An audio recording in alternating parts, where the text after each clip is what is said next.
தாய் தமிழ் உறவுகளுக்கு வணக்கம். அதிமுகவை ஆண்டவனாலும் காப்பாற்ற முடியாது.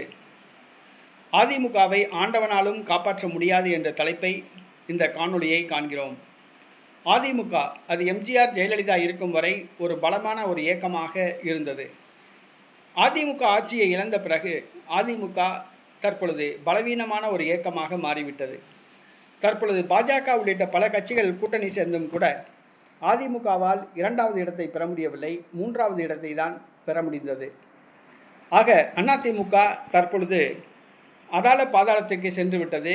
அதனை தூக்கி நிறுத்த அதிமுகவில் கவர்ச்சிகரமான எந்த ஒரு தலைவரும் கிடையாது, வசீகரமான ஒரு தலைவரும் கிடையாது, ஆளுமை மிக்க ஒரு தலைவரும் கிடையாது. அதிமுகவை எடப்பாடி பழனிசாமி அழித்து கொண்டிருக்கிறார். தன்னுடைய அரசியல் சுயலாபத்துக்காக அதிமுக பொதுச் செயலாளர் பதவியிலிருந்து அதிமுகவை காணாமல் போக செய்து கொண்டிருக்கிறார். மக்கள் மனதிலிருந்து அதிமுக நீக்கப்பட்டது என்றே சொல்லலாம். மக்கள் மனதில் இரட்டை இலை சின்னம் மறைக்கப்பட்டுள்ளது என்றே சொல்லலாம். தற்பொழுது இரட்டை இலை சின்னத்தை மக்கள் மறந்து விட்டார்கள்.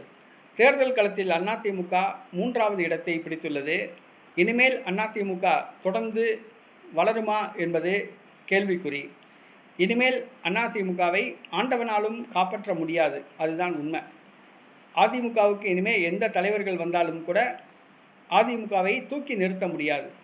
ஆக எடப்பாடி பழனிசாமினாலும் சரி, எஸ்பி வேலுமணினாலும் சரி, வேறு யாரும் அதிமுகவுக்கு பொதுச் செயலாளராக பொறுப்பேற்றாலும் இனிமேல் அதிமுகவை காப்பாற்ற முடியாது.